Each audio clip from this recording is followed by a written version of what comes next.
अस्सलामुअलैकुम। पेशे खिदमत है कहानी पुरस्रार खजाना एपिसोड 2। प्रोफेसर दारान को होश आया तो ये देखकर उसके जहन को झटका सा लगा कि वो इस वक्त एक कुर्सी से बंधा हुआ था। रस्सियों के जरिए उसका वजूद बुरी तरह से जकड़ा हुआ था। वो इस वक्त एक छोटे और चारों तरफ से बंद कमरे में मौजूद था। उसने घबराए हुए अंदाज में चारों तरफ देखा। कमरे में सिर्फ एक चारपाई मौजूद थी जिस पर बिस्तर भी बिछा हुआ था। वो आंखें फाड़े चारों तरफ देख रहा था। उफ खुदा, मैं कहाँ हूँ, वो आहिस्ता से बुड़बुड़ाया। ये मुझ पर कौन सी मुसीबत नाजिल हो गई। वो खुद से ही हम कलाम था।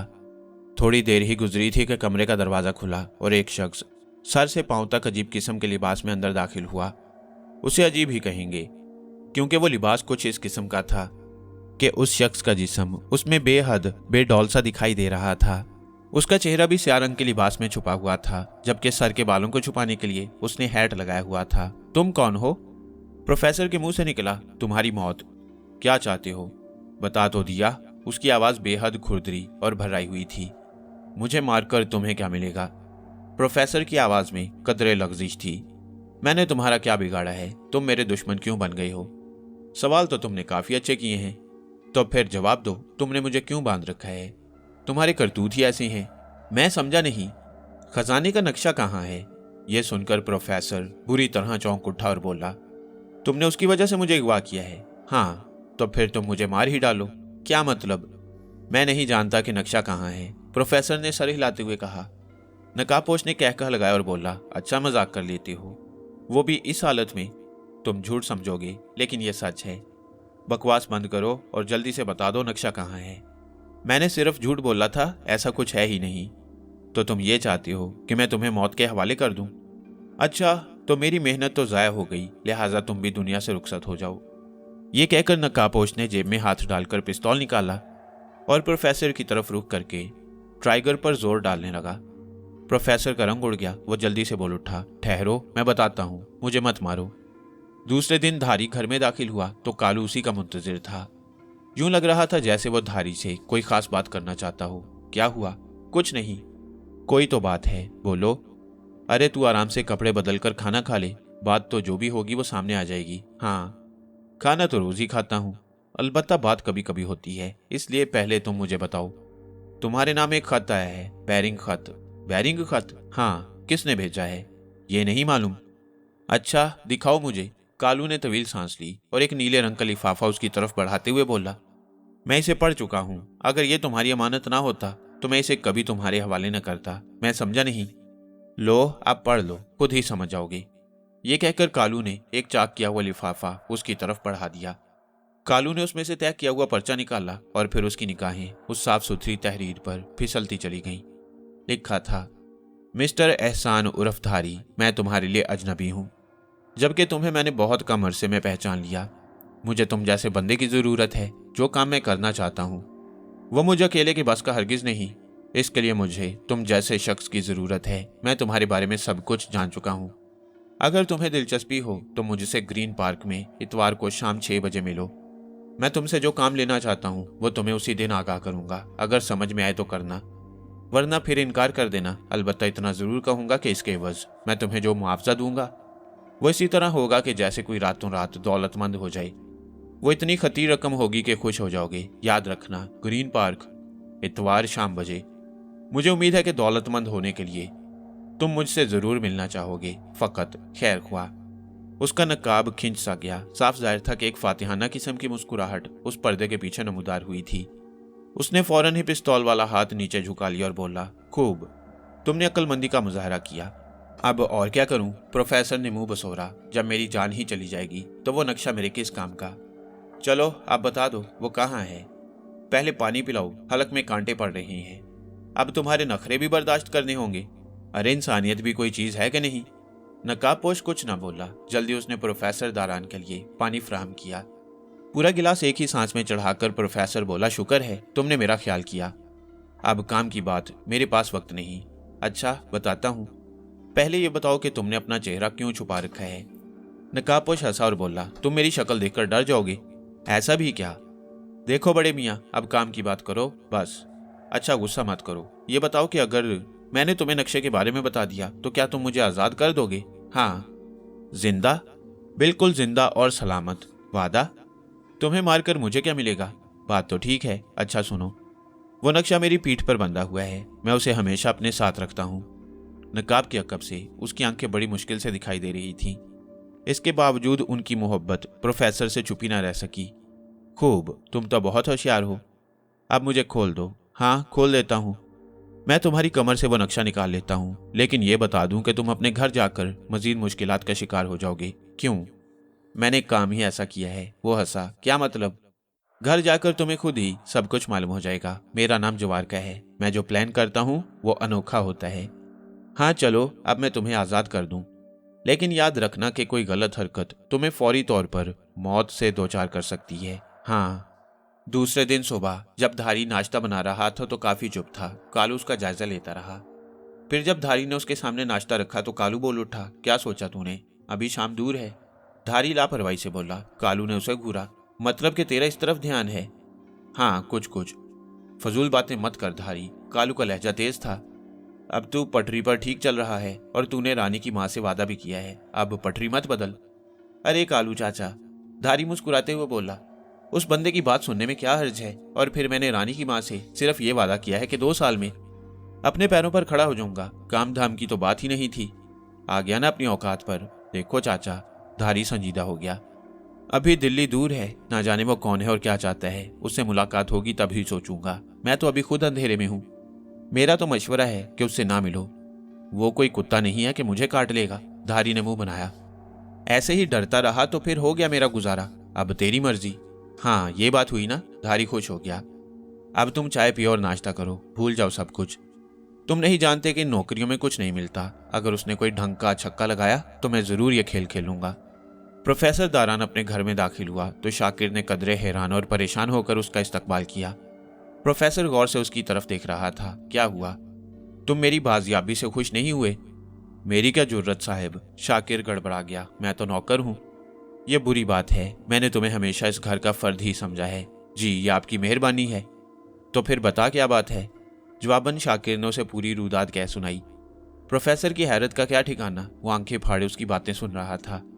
उसे नकाबपोश के अल्फाज याद आ रहे थे। उसने कहा था कि वो नई सूरत-ए-हाल का सामना करने के लिए तैयार रहे। शाकिर आखिर में बोला, ऑफिसर साहब तो बड़े गुस्से में हैं। उन्होंने कहा है कि जैसे ही प्रोफेसर दिखाई दिया उसके हाथों में हथकड़ियां डाल दूंगा। ओह, प्रोफेसर के मुंह से निकला।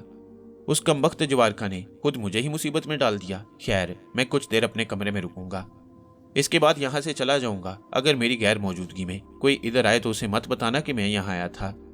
लेकिन आप कहाँ जाएंगे? देखता हूं।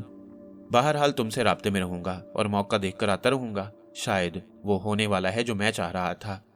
तुम अपना ख्याल रखना। अच्छा। धारी ने होटल में बहाना कर दिया और 6 बजे से कबल ही वहां से निकल आया। उसने दिन भर सोच विचार की थी और फैसला किया था कि वो उस आदमी से जरूर मिलेगा जो उसके बारे में काफी कुछ जानने का दावा कर रहा था। अब उसका रुख ग्रीन पार्क की तरफ था। जल्द ही वो पार्क के अंदर दाखिल हो चुका था। उसने कलाई पर बंधी हुई घड़ी पर निगाह डाली। 6 बजने में सिर्फ 5 मिनट बाकी थे। ये पार्क ज्यादा पुररौनक नहीं था और इसकी एक खास वजह थी। हालांकि इस पार्क में सैरो तफरी का मौका था। झूले थे, हरी भरी घास और किनारों पर लगे हुए सायादार दरख्तों के साथ साथ साफ सुथरी बेंचें भी मौजूद थीं। इस वक्त भी चंद ही लोग यहाँ अपनी फैमिली के साथ दिखाई दे रहे थे। यकीनन ये वही लोग थे जो भूत प्रेतों पर यकीन नहीं रखते थे। हाँ, यहाँ एक ऐसा ही हादसा हुआ था कि जिसने इस पुररौनक पार्क में सन्नाटा तारी कर दिया। यहाँ मौजूद लोग हरासा हो गए। धारी खुद भी इस वाक़े से आगाह था। उसने एक खाली बेंच मुंतखब की और अपने मेजबान का इंतजार करने लगा। वो मुसलसल इसी गुमनाम शख्स के बारे में खोज रहा था। थोड़ी देर ही गुजरी थी कि उसे अपने करीब ही कदमों की आहट सुनाई दी। वह चौंक कर मुड़ा तो अपने करीब एक बूढ़े और इंतहाई कमजोर किस्म के शख्स को करीब पाया। उसका चेहरा झुर्रियों से भरा हुआ था। चेहरा बालों से बिल्कुल आरी और सर पर बर्फ सी रखी हुई महसूस हो रही थी। हाँ, वो इतने ही सफेद ज़दा बाल थे। बहरहाल वह बुढ़ापे के इंतहाई मराहिल में था। अलबत्ता उसकी आंखों में धारी को इंतहाई गैर मामूली किस्म की चमक दिखाई दी। यूं लग रहा था जैसे वो उकाब की आंखें हों। तुम धारी हो ना? उस बूढ़े के होंठ हिले। बड़ी खुरदरी आवाज थी उसकी। ना जाने क्यों धारी की रीढ़ की हड्डी में सनसनाहट सी दौड़ने लगी। तीनों चौकन्ने हो गए क्योंकि वो मिसाल मस्ताक आ गई थी कि खुद अपने दाम में सयाद आ गया। बॉस के हुक्म की तामील के चक्कर में वो तीनों आवारा कुत्तों की तरह गली गली और डगर डगर में डोलते फिरे। लेकिन सवाल तो यह था कि आखिर उस कमबख्त प्रोफेसर को कहाँ तलाश किया जाए। दोपहर में सबसे पहले वाले को भूख का एहसास हुआ और फिर तीनों एक करीबी होटल में दाखिल हो गए। खाने के दौरान रामे आहिस्ता से बोला, अबे यार, बॉस ने तो बहुत बेतुका काम हमारे जिम्मे लगा दिया। क्यों? जॉनी ने उसे घूरा। क्या अब तुम जैकी की सीट संभालने के चक्कर में हो? यह सुनकर रामे के चेहरे पर एक रंग आकर गुजर गया। अरे ये बात नहीं, तो फिर क्या बात है? यार खुद सोचो, हम उस बुड्ढे को कहाँ तलाश करेंगे? इतना बड़ा शहर है, ना इलाके का पता और ना गली का, ना जाने वो कहाँ होगा। हाँ ये बात तो है, जॉनी ने सर हिलाया। बाशु अब तक खामोशी था और सर झुकाकर खाना खा रहा था, अलबत्ता उसके कान इधर ही लगे हुए थे। बॉस ने हमें अब तक जो भी प्लान बताया वो हमने कान दबाकर किया। इसकी वजह यह है कि हमें रास्ता मालूम था, हमें मालूम था कि करना क्या है, लेकिन यहाँ तो ऐसा कुछ भी नहीं। हाँ, हम वाकई दर बदर की ठोकरें खा रही हैं, जॉनी ने उसकी तायद की। और कभी ऐसा नहीं हुआ। अरे बेवकूफो, अब बाशु बोल उठा, तुम लोग अभी तक नहीं समझे। नहीं, तुम समझा दो। अब बाशु मुस्कुराए और पानी का गिलास रखकर सर उठाते हुए बोला, यह सिर्फ सजा है। किस बात की सजा? क्या मतलब है तुम्हारा? लापरवाही की सजा। साफ साफ कहो। याद करो, बॉस ने क्या ड्यूटी लगाई थी? प्रोफेसर की निगरानी। तो फिर वो अगवा कैसे हो गया? हम लोग बेंच पर सो गए थे, तो अब सजा भुगतो। बाशु मुंह बनाकर बोला, बॉस ने प्रोफेसर की गली में हमारी ड्यूटी लगाई थी और हम लोग आधी रात के वक्त पार्क में जाकर नींद के मजे उड़ाते रहे। यूं प्रोफेसर पर किसी ने हाथ साफ कर दिया। हाँ ये तो है, बॉस को भी मालूम है कि हम इस तरह प्रोफेसर को ढूंढ नहीं सकते, बस टामक टोइयां ही मारेंगे। इसके बावजूद हम उसकी बात मानने पर मजबूर हैं और यही सजा है हमारी। तो ये सजा कब खत्म होगी? जिसने प्रोफेसर को अगवा किया है, अगर उसने खात्मा भी कर दिया तो शायद ये सजा लंबी हो जाए। अरे बाप रे, तुम लोग जानते हो, बॉस से कुछ बैद नहीं। हाँ, उसने जरा सी बात पर जैकी को मार डाला। अब अपनी फिक्र करो। यार एक बात है, जॉनी कुछ सोचते हुए बोला। दोनों उसकी तरफ मुतवज्जा हो गए। क्या? सारा मसला तो नक्शे का है। अगर हम वो हासिल कर लें तो प्रोफेसर जाए भाड़ में, हमारा बॉस यकीनन खुश हो जाएगा। कहाँ है नक्शा? प्रोफेसर के घर में ही तो होगा। तो क्या करना है? बाशु चौंका। प्रोफेसर के घर की तलाशी, जॉनी ड्रामाई अंदाज में बोला। जिन लोगों ने उसे अगवा किया है वो लोग नक्शा हथिया लेंगे, ट्राई करने में क्या हर्ज है? सुना है कुछ पुलिस वाले भी उसके घर पर पहरेदारी कर रहे हैं, बाशु बोला। अब कोई नहीं, जॉनी ने बताया। जब से प्रोफेसर अगवा हुआ है पहरा बढ़ा दिया गया है। अच्छा, हाँ, क्या करें फिर? आज रात में प्रोफेसर के घर की तलाशी। ठीक है, अगर हमने वो नक्शा हासिल कर लिया तो हमारे महापाप धुल जाएंगे। ओहो, तलाशी लेना इतना नेक काम है, रामे तंजिया अंदाज में बोला। जॉनी ने उसे घूर कर देखा, बोला कुछ नहीं। खाने से फारिग होने के बाद वो लोग बिल अदा करके बाहर निकल आए। अब कहाँ चलें? प्रोफेसर के घर की तरफ। वहां क्यों? वहां तक पहुंचेंगे तो शाम हो जाएगी, जॉनी बोला। मौका देखकर घर पर धावा बोल देंगे। वहां सिर्फ एक ही नौकर तो है, उसे काबू में करना कौन सा मुश्किल काम है। चलो फिर। और यूं उनका रुख प्रोफेसर के घर की तरफ हो गया। बाशु की निगाह गैर इरादी तौर पर टैक्सी के अंदर मौजूद सवारी पर पड़ गई। वो उछल पड़ा। अरे, उसके मुंह से निकला, क्या हुआ? दोनों उसकी तरफ मुतवज्जा हो गए। उसके चेहरे पर खुशी और हैरत के आसार थे। प्रोफेसर? कहाँ? टैक्सी में, बाशु ने बताया। वो टैक्सी वाले के बराबर वाली सीट पर बैठा हुआ दिखाई दिया है। अबे कहीं ख्वाब तो नहीं देखा? जॉनी ने उसे घूरा। रामे हंस पड़ा और बोला, मुझे भी यही लग रहा है। अरे बेवकूफो, वो प्रोफेसर ही था, लेकिन उसे तो अगवा किया गया है। अरे निकल आया होगा, हो सकता है कि उसने नक्शा उन लोगों को दे दिया हो। ओहो, ये तो बुरी बात कही। अब मैंने तो उसे देखा है, उसके नजर आने की वजह अब जो भी हो। हाँ ये बात है, तो अब उसके घर की तरफ चलो, फिर देखते हैं कि क्या करना है। बॉस को बता दे। अभी नहीं, पहले पक्का हो जाए कि वो प्रोफेसर ही था, वरना बॉस हमारी दुर्गत ही बना देगा। चलो आओ। सज्जाद उसे एक फोन नंबर देकर गया था और अब शाकिर उलझन में पड़ गया, क्या करे और क्या ना करे। सज्जाद ने जाते हुए कहा था कि अगर किसी वक्त भी प्रोफेसर की कोई सुनगुन मिले तो वो फौरी तौर पर उसे इतला दे। अगर शाकिर ने ऐसा ना किया तो ये कानूनी तौर पर एक जुर्म साबित होगा। अब मैं क्या करूं? वो ज़ेर लब बुड़बुड़ाया। एक तरफ कानून का मामला है और दूसरी तरफ नौकर और मालिक का मामला। वह सोचता रहा।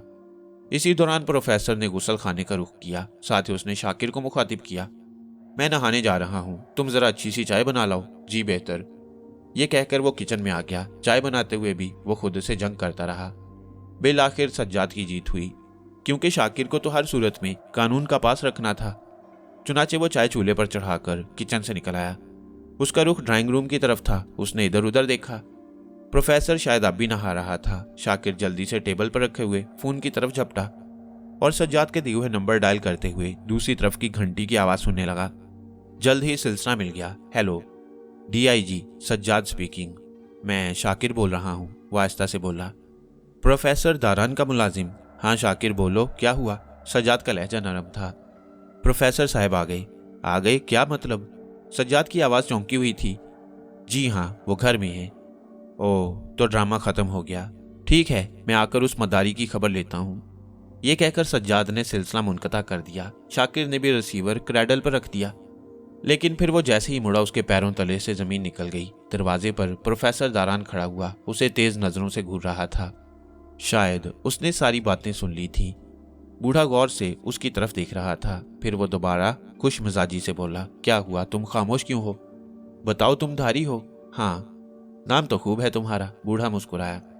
वो अब तक सामने ही खड़ा था। फिर वो दोबारा बोला, यह भी महज इत्तफाक है कि मैं इस वक्त होटल में मौजूद था और मैंने तुम दोनों की बातें सुन ली। कौन सी बातें? जेल वाली।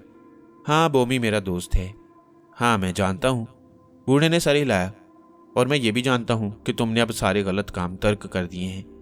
लेकिन आप मुझसे क्यों मिलना चाहते थे? ये काम की बात है। बूढ़े ने सर हिलाया। और इसका जवाब यह है कि मुझे तुम्हारे जैसे ही आदमी की तलाश थी और तुम इत्तफाक से मुझे मिल गए। क्यों? इसका जवाब भी तुम्हें जरूर दूंगा। कब? वक्त आने पर जवाब मिला। पहले ये बताओ कि क्या तुम मेरे साथ चलोगे? कहाँ? मेरे ठिकाने पर। क्यों? तुम सवाल बहुत करते हो। मामला ही ऐसा है, क्योंकि मैं आपसे नावाकिफ हूं। धारी सारे हिलाकर बोला। बूढ़े ने बुरा समूह बनाया। मैं तुम्हें खा नहीं जाऊंगा क्योंकि मैं आदमखोर नहीं। तो फिर? एक बहुत बड़ा काम है। बूढ़ा कुछ सोचते हुए बोला। मुश्किल तो बहुत है, लेकिन अगर तुम राजी हो गए और अज़्म हिम्मत से तुमने वो काम कर लिया तो तुम्हारे सामने दौलत का अंबार लग जाएगा। यह सुनकर धारी ने होंठों पर जुबान फेरी और बोला, मुझे क्या करना होगा? इसीलिए तो तुम्हें साथ चलने का कह रहा हूं। सारी बात तुम्हारे सामने रख दूंगा, अगर समझ में आए तो करना। अगर तुम इनकारी हो गए तो मेरी और तुम्हारी आखिरी मुलाकात होगी। तुम अपनी राह लेना, ठीक है? क्या काम गैर कानूनी है? बिल्कुल नहीं। तो फिर ठीक है, चलें। कहाँ चलना है? ये कहकर धारी उठ खड़ा हुआ। अरे, आपने अपना नाम नहीं बताया। तुम मुझे बाबा जी कह सकते हो, बूढ़े ने मुस्कुराते हुए कहा। मैं एक आमिल हूं और तुम्हें अपने आस्थाने पर ले जाना चाहता हूं। वहीं पहुंचकर मैं सुकून से और आराम से बैठकर तुमसे बात करूंगा। आमिल? कैसा आमिल? मैं लोगों के रूहानी मसले हल करता हूं, जैसे जादू टूना वगैरह। ओह अच्छा, हाँ अब चलो, मैं तुम्हें अपने डेरे पर ले चलूं। आओ। तीनों डोलते हुए कदमों से प्रोफेसर के घर की तरफ रवाना हुए। प्रोफेसर का घर अभी काफी दूर था। यूं भी वो टैक्सी में उनके करीब से गुजरा था और ये लोग पैदल थे। उन गलियों में कोई टैक्सी या रिक्शा भी मिलना मुश्किल था। चुनाचे अब गलियां ही नाप रहे थे। प्रोफेसर के घर के करीब पहुंचकर जॉनी रुक गया। क्यों, क्या हुआ? सोच रहा हूं कि अब क्या करना चाहिए। प्रोफेसर के घर में दाखिल होंगे? बाशु बोला। किस बिना पर? क्या वो आराम से हमें घर में बुला लेगा? जॉनी ने उसे घूरा। वो मुस्कुराया। मेरे पास पिस्तौल मौजूद है। क्या मतलब? दरवाजे पर दस्तक देंगे और जो भी दरवाजा खोलेगा उस पिस्तौल की जद पर अंदर दाखिल हो जाएंगे। ठीक है, चलो फिर। लेकिन जैसे ही वो गली में दाखिल हुए उन्हें ठिठक कर रुकना पड़ा। ऐन उसी वक्त दरवाजा खुला और प्रोफेसर की शक्ल दिखाई दी। उसके हाथ में एक काले रंग का सफरी बैग था। उसने एक अलविदाई निगाह दरवाजे पर डाली और फिर तवील सांस लेकर आगे बढ़ गया। चूंकि उसका रुख मुखालिफ सिमत में था, इसलिए तेज तेज कदमों से आगे बढ़ते हुए वो गली के कोने पर पहुंचा और उनकी निगाहों से ओझल हो गया। जॉनी को जैसे होश आ गया। अरे, वो निकला जा रहा है, पकड़ो उसे, चलो। ये एक ऐसा इलाका था जहां दरमियानी किस्म के लोगों की रिहाइश थी। ना ज्यादा अमीर और ना ही गुर्बत झलक रही थी। अलबत्ता यह जरूर था कि यह शहर का सबसे पुराना इलाका था, जिसमें बने हुए घर अक्सरियत में कदीम तर्ज पर बने हुए थे। इन्हीं तंग सी गलियों से गुजरते हुए धारी उस शख्स की चुपचाप तकलीद में एक छोटे से मस्कन के सामने आ खड़ा हुआ। उसने सर उठाकर देखा। उसके दरवाजे पर एक बड़ी सी तख्ती लगी हुई थी।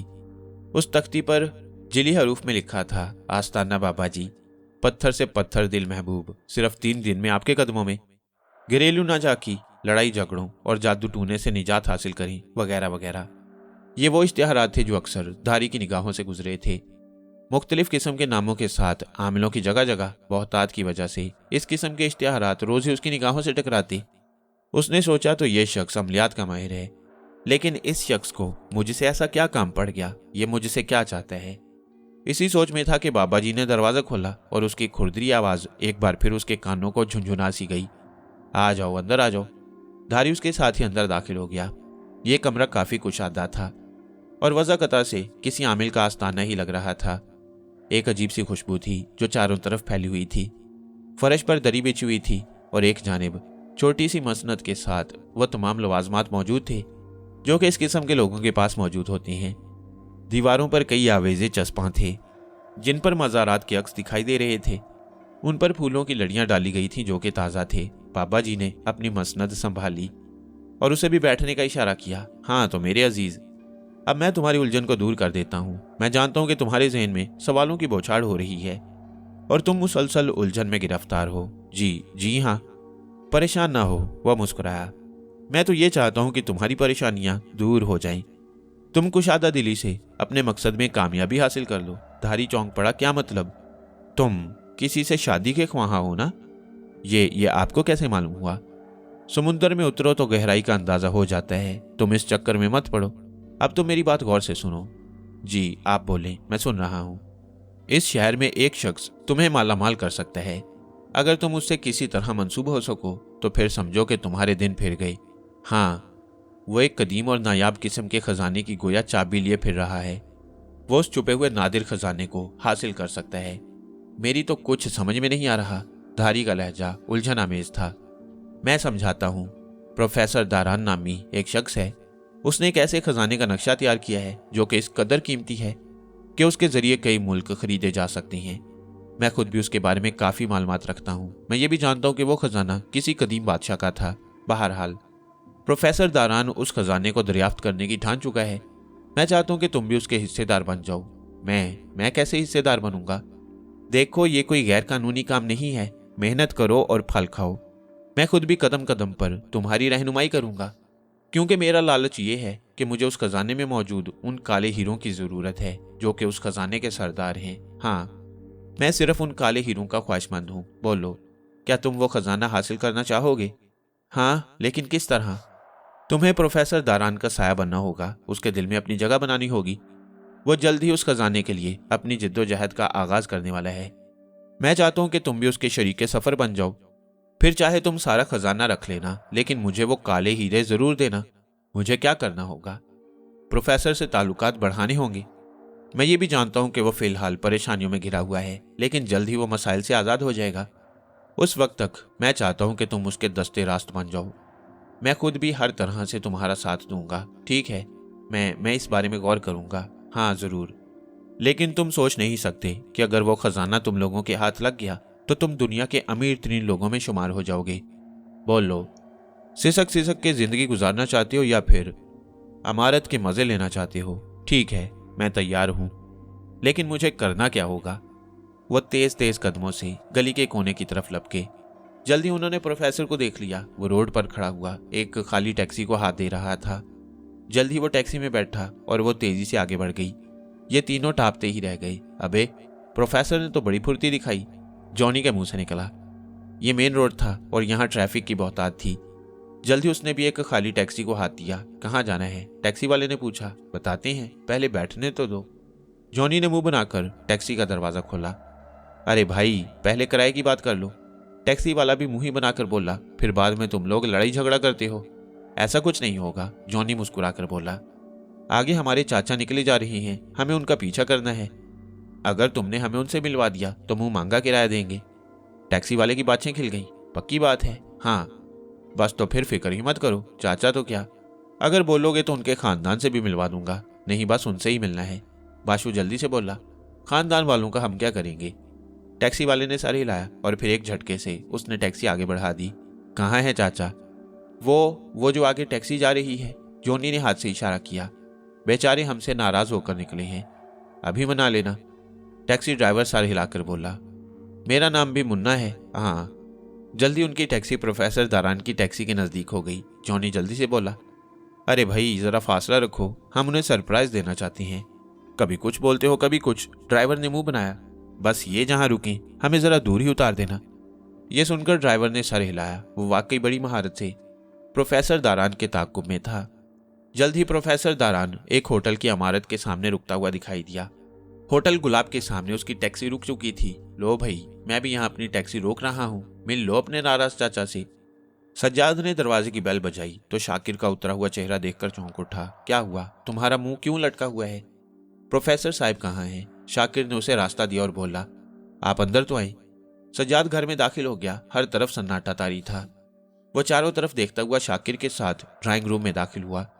अब बोलो, मैं आपको बता रहा था। और फिर जैसे ही रिसीवर रखकर मुड़ा, वो मेरे सामने खड़े होकर खूंखार निगाहों से मुझे घूर रहे थे। ओह, तो अब वो कहाँ हैं? आपके आने में देर हो गई। शाकिर ने सर झुका लिया। उन्होंने मुझ पर थोड़ा गुस्सा किया, फिर अपना कुछ जरूरी सामान उठाया और निकल खड़े हुए। शाकिर ने सर झुका लिया। उन्होंने मुझ पर थोड़ा गुस्सा किया, फिर अपना कुछ जरूरी सामान उठाया और निकल खड़े हुए। तुमने रोका नहीं? शाकिर जल्दी से बोला। मैं तो मुलाजिम हूँ। बोला क्या था? कह रहे थे कि ये तुमने अच्छा नहीं किया। ओह, सज्जाद के मुंह से निकला। इसका मतलब यह है कि अगवा का वाकई ड्रामा था? नहीं जनाब। क्या मतलब? उन्हें अगवा ही किया गया था। यह तुम क्या कह रहे हो? उन्होंने यही बताया है। शाकिर ने सर हिलाया। वो कह रहे थे कि उन्हें कुछ लोग सोते में से उठा कर ले गए। सज्जाद का लहजा तंजिया था, ख्वाब में। वैसे जनाब, उनका लहजा बता रहा था कि वो वाकई सच कह रही हैं। फिर वो भागे क्यों? ये तो मुझे नहीं पता। क्या खबर आया था? जी नहीं। अच्छा, अब मैं जा रहा हूँ, सज्जाद बोला, क्योंकि प्रोफेसर के झूठ सुनने के मूड में नहीं हूँ। अच्छा ना बोलें जनाब, खुद बताओ, फिर अगवा करने वालों ने उन्हें आसानी से क्यों छोड़ दिया? उन्होंने नक्शा उनके हवाले कर दिया। शाकिर सादगी से बोला। सज्जाद ने कहका लगाया और बोला, खूब।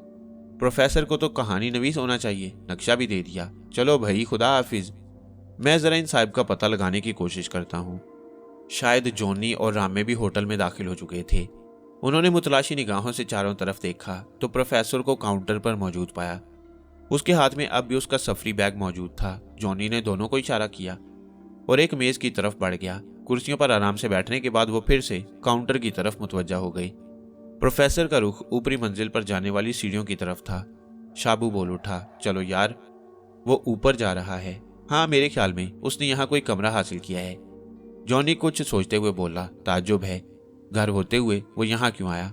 मैं बताऊं? रामे बोल उठा। हाँ बोलो। दरअसल प्रोफेसर यहाँ लोगों से जरा बचकर रहना चाहता है। हमारी तरह शायद और लोग भी उस नक्शे के चक्कर में हों।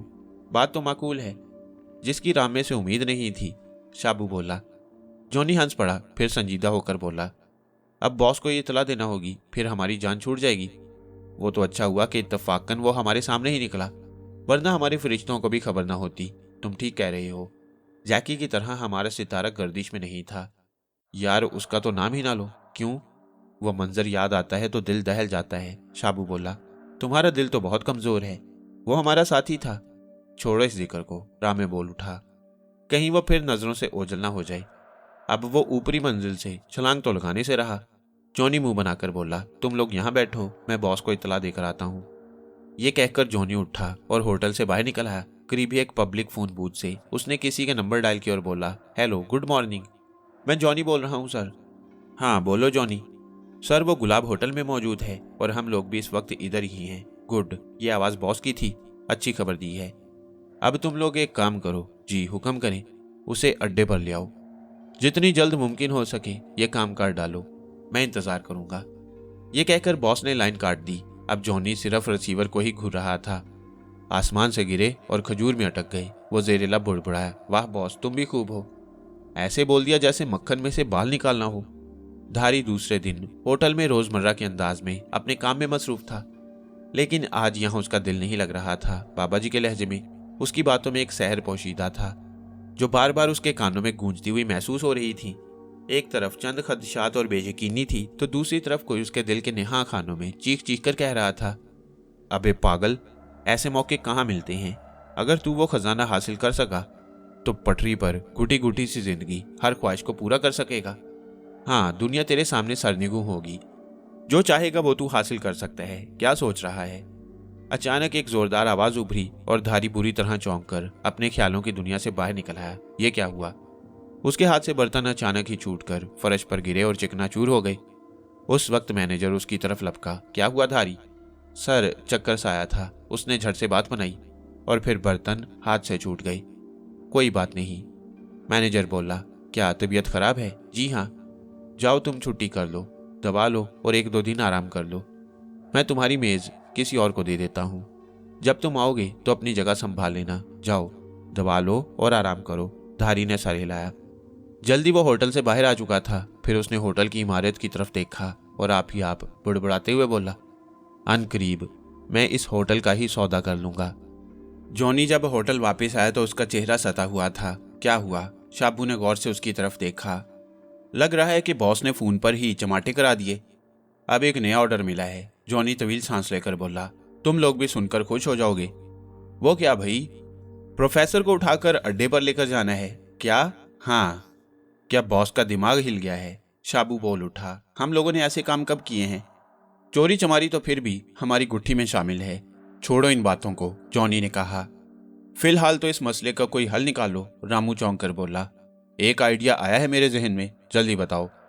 अभी काउंटर वाले ने हमें देखा नहीं है। तो फिर? जॉनी ने उसे घूरा। सुनो तो। ये कहकर रामे ने सरगोशियाना अंदाज में दोनों को अपने ख्याल से आगाह किया। जॉनी ने बात सुनकर सर हिला दिया और बोला, बहुत जबरदस्त आइडिया है, चलो काउंटरमैन से मुलाकात करती हैं। उन्होंने कुर्सियां छोड़ी और इस्तकबालिया की तरफ कदम बढ़ाने लगे।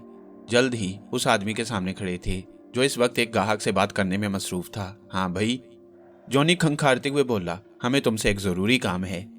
काउंटरमैन चौंक कर उनकी तरफ मुड़ा। सज्जाद वहां से निकला तो रास्ते में उसे खावर का ख्याल आया। उसने सोचा कि काफी दिनों से मुलाकात नहीं हुई, चुनाचे वो उसके फ्लैट की तरफ चल दिया। लेकिन यहां पहुंचकर उसे नाकामी का मुंह देखना पड़ा। खावर का फ्लैट खाली था और उस पर ताला लगा पड़ा था। अब तो घर जाने के सिवा कोई जाना ना था। चुनाचे वो अब अपने घर की तरफ रवाना हो गया। वो अब प्रोफेसर दारान के पुरस्कार किरदार के बारे में सोच रहा था। यह शख्स आखिर क्या चाहता था? वो ये सब कुछ क्यों कर रहा था? अभी वो इन्हीं सोचों में गुम था कि अचानक ही उसके ट्रांसमीटर पर कॉल मौसूल हुई। यह ट्रांसमीटर उसकी गाड़ी में ही फिट था। सज्जाद स्पीकिंग। मैं आईजी शमशाद बोल रहा हूँ। दूसरी तरफ से आवाज आई। वह चौंक उठा और बोला, जी सर, मेरे ऑफिस आ जाओ, जरूरी काम है। जी सर, मैं अभी आया। ये कहते ही उसने अपनी गाड़ी घुमा दी। अब उसका जहन इस अचानक बुलावे की तरफ मबजूल हो चुका था। जल्द ही वो आईजी साहब के ऑफिस के सामने मौजूद था। उसने चपरासी से कहा, सर को बता दो। जी वो तो आपके ही मुंतजिर हैं, आप अंदर चले जाएं। चपरासी ने सर को खम करते हुए बताया। सज्जाद ने सर हिलाया और ऑफिस का दरवाजा खोलकर अंदर दाखिल हो गया, जहां आईजी साहब तो मौजूद थे, लेकिन उनके सामने कुर्सी पर एक और शख्सियत भी बैठी हुई दिखाई दी। जैसे ही वो शख्स घूमा, सज्जाद हैरत के मारे उछल पड़ा। उसे अपनी आंखों पर यकीन नहीं आ रहा था। उधर वो शख्स भी होंठों पर मुस्कुराहट लिए हुए उसी की तरफ देख रहा था। ये प्रोफेसर दारान के सिवा और कोई ना था। काउंटरमैन अपने रवायती अंदाज में इन तीनों की तरफ मुतवज्जा था। जॉनी ने खंखारते हुए गला साफ किया और बोला, अभी जो साहब ऊपर गए हैं, क्या उनका कमरा नंबर बता सकते हो? क्यों? उसने नथने फुलाकर उसे घूरा। यह सुनकर जॉनी ने एक हल्का सा कहका लगाया और बोला, अरे भाई, वो हमारे फूफा जान हैं। फूफो से ख्वामखा नाराज होकर अपना इतना बड़ा बंगला छोड़कर यहाँ रहने की ठान ली है। बस जरा खोपड़ी हिली हुई है, प्रोफेसर है ना इसलिए। काउंटरमैन के होंठों पर मुस्कुराहट ऊद कर आई। ओ हाँ, नाम तो प्रोफेसर दारान है उनका। वही। बाशु जल्दी से बोला, तो आप बताओ, उनसे किस कमरे में मुलाकात हो सकती है? रूम नंबर 216 में। गुड। जॉनी ने खुशी से चुटकी बजाई। हम पूरी कोशिश करेंगे कि उन्हें साथ ही ले जाएं। काउंटर वाले ने सर हिला दिया। अब जॉनी ने दोनों को इशारा किया और वो तेजी से सीढ़ियों की तरफ लपके। पहली मंजिल क्रॉस करके दूसरी मंजिल पर उन्हें मतलूबा कमरा दिखाई दे दिया, जिस पर सुनहरी हरफों में कमरा नंबर 216 चमक रहा था। जॉनी ने आगे जाने वालों पर एक सरसरी निगाह डाली और दरवाजे पर दस्तक दे दी। कोई जवाब न मिला। उसने इस बार जोर से दरवाजा बजाया। नतीजतन ये कि वो खुद ब खुद एक हल्की सी चिड़चिड़ाहट से खुल गया। उसने आओ देखा न था अंदर घुसता चला गया। बाकी दोनों हरकारे भी उसकी तकलीद करते हुए अंदर आ गए। दरवाजा बंद कर दो, जॉनी ने सरगोशी की। बाशु ने यही किया। यह कमरा खाली था। अब वॉशरूम का रुख किया तो उसका दरवाजा भी खुलता चला गया। ये इंसान है कि भूत? जॉनी बुड़बुड़ाया। शायद भूत। रामे का अंदाज खोया खोया सा था। जॉनी ने बेख्याली के से अंदाज में उसे घूरा और वापस घूम गया।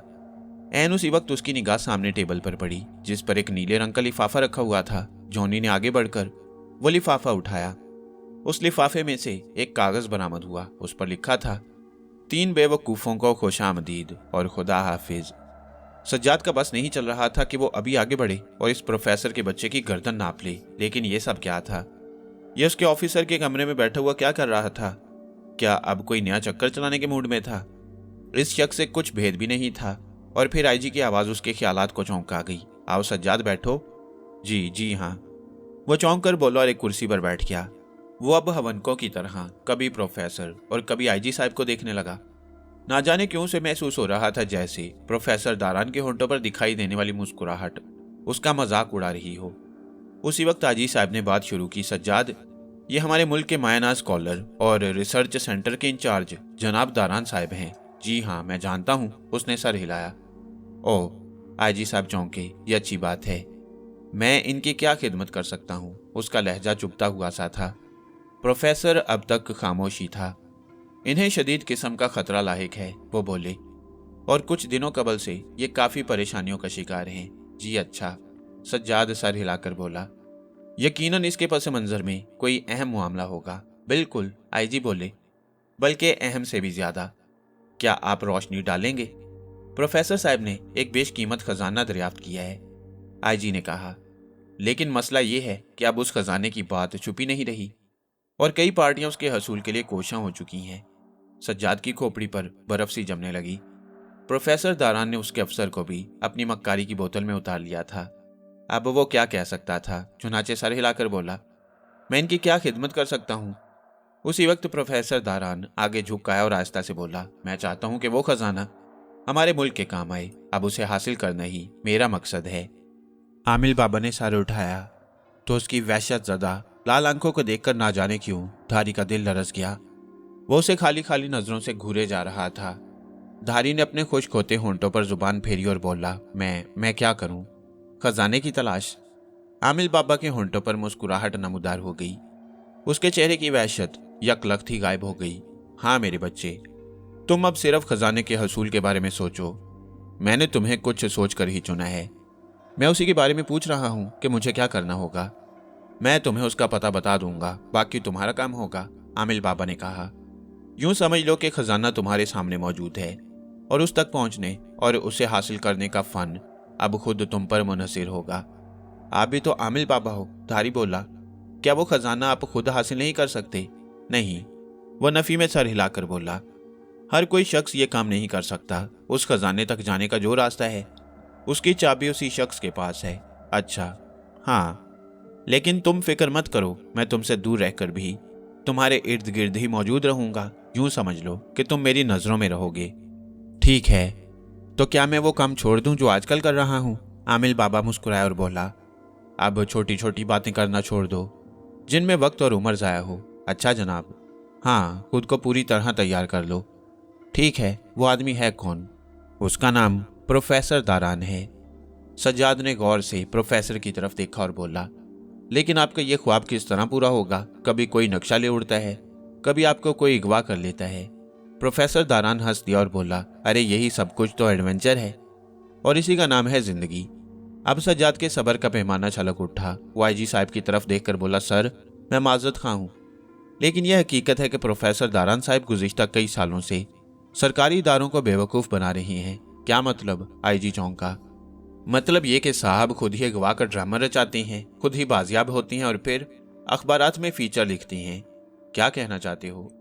आईजी के लहजे में हैरत थी और प्रोफेसर दारान के माथे पर शिकन भी नहीं थी। वो बड़े इत्मीनान से सज्जाद की हालत से महफूज हो रहा था। जवाबन सज्जाद ने मुख्तसर उन्हें हालात से आगाह किया। उसके खामोश होने पर आईजी साहब ने सवालिया निगाहों से प्रोफेसर की तरफ देखा। ये मैं क्या सुन रहा हूं जनाब? प्रोफेसर दारान अजीब से अंदाज में मुस्कुराया और बोला, हालात तो वाकयात की रोशनी में सज्जाद मियाँ का कोई कसूर नहीं, क्योंकि कहीं पर मेरे साथ धोखा हुआ तो किसी को मैंने खुद धोखा दिया। मतलब ये कि आपने मुझे धोखा दिया? सज्जाद की आवाज़ कदरे बुलंद थी। बिल्कुल नहीं, वह इत्मीनान से बोला, मैं सरकारी लोगों को धोखा देकर खुद को दागदार नहीं कर सकता। तो फिर हालिया अगवा किस ड्रामे का नतीजा था? वो अगवा ही था सज्जाद मियाँ, नामुमकिन। क्या तुम जाराका को जानते हो? जाराका? सज्जाद जोर से उछला। हाँ। आप उसे किस तरह जानते हैं? उसी ने गुज़िश्ता रोज मुझे अगवा किया था। ओह हाँ, वो मेरी चंद आदतों से भी वाकिफ है।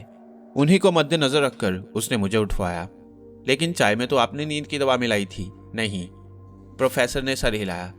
जिस वक्त शाकिर से मैंने चाय बनवाई उस वक्त मेरे कमरे में जवार का ही मौजूद था और ट्रे उसी ने कमरे में मंगवाई। ओह, हाँ, ताकि तुम्हारा मुझ पर शक जाए कि मैंने खुद ही ये ड्रामा खेला है। तो क्या वो नक्शा ले उड़ा? हाँ। ओ, लेकिन तुम फिक्र मत करो। प्रोफेसर दारान मुस्कुराया। मैंने भी उसे धोखा ही दिया है। क्या मतलब? वो नक्शा जरूर ले गया है, लेकिन असल नक्शा अब भी मेरे पास महफूज है, जो उस खजाने का असल नक्शा है। ओह, सज्जाद के मुंह से निकला। प्रोफेसर दारान मुस्कुराते हुए आगे झुकाया, फिर संजीदा होकर बोला, जो कुछ हो रहा है वो मेरे प्लान का हिस्सा है, और अब मैं आप लोगों की मदद से उस खजाने तक पहुंचना चाहता हूं, जो कि जितना मुश्किल है उतना ही आसान भी। जवार का कोई मामूली आदमी नहीं था। हाँ, ज़ेरे ज़मीन दुनिया में अक्सर लोग इस बात के गवाह थे कि जवार का जैसे फुर्तीले, ज़हीन और शातिर लोग कम ही वजूद में आते हैं, क्योंकि वह जब भी कोई मामला अपने हाथ में लेता था तो उसका तकाजा अमूमन दूसरों से ज़्यादा मुआवजे की वजह होता, और इसकी वजह यह थी कि वह अपने मिशन में 100% कामयाब रहता। इस बार उसे जिस शख्स ने काम सौंपा था वो खुद एक नामी ग्रामी बिजनेसमैन था। उसका नाम इलियास था, और जवारका की उससे मुलाकात एक मुकामी होटल में हुई। मामले की बात तय हुई। इलियास ने इस पर चूं चरा भी नहीं की। अलबत्ता उसने सिर्फ इतना जरूर कहा था, मुझे सिर्फ वो नक्शा दरकार है, आप फिक्र मत करें। जवारका मुस्कुराया। मैं जवारका हूं, और ज़ेरे ज़मीन दुनिया के बासी अच्छी तरह जानते हैं कि जवारका कभी अपने मकसद में नाकाम नहीं हुआ। मैंने भी यही सोचकर तुम्हारा इंतखाब किया है। इलियास सर हिलाकर मुस्कुराया। और मैंने अच्छी तरह मालूमात हासिल करके ही तुम्हारे जिम्मे ये काम सौंपने का सोचा है। जवारका ने सर हिलाया। यह सौदा तय हुआ तो उसने प्रोफेसर दारान के बारे में पूरी तरह रिसर्च कर डाली। इनमें अखबारात के हवाले और खुद उसके लिखे हुए कॉलम्स भी शामिल थे। चुनाचे जवारका ने एक मंसूबा तरतीब दिया, जिसकी बदौलत खुद प्रोफेसर दारान गोया अपनी आदत की बिना पर अपने ही शिकंजे में फंस जाता। उसने ये प्लान बनाया और फिर प्रोफेसर को तने तनहा ही अगवा करके उससे नक्शा भी हथिया लिया। अब वो इलियास की सिमत अपनी कार में उड़ा जा रहा था। उसकी गर्दन अकड़ी हुई थी और नक्शा उसकी जेब में मौजूद था। इलियास ने उसे एक नंबर दे रखा था जिस पर उसे अपनी कामयाबी की इतला देनी थी।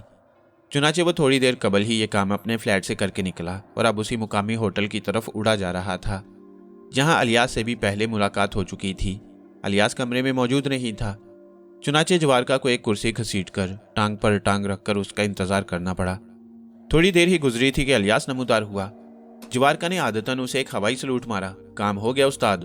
खूब। मेरी बकाया रकम? हाँ, तुम मेरी चीज मुझे दे दो। इलियास सर हिलाकर बोला।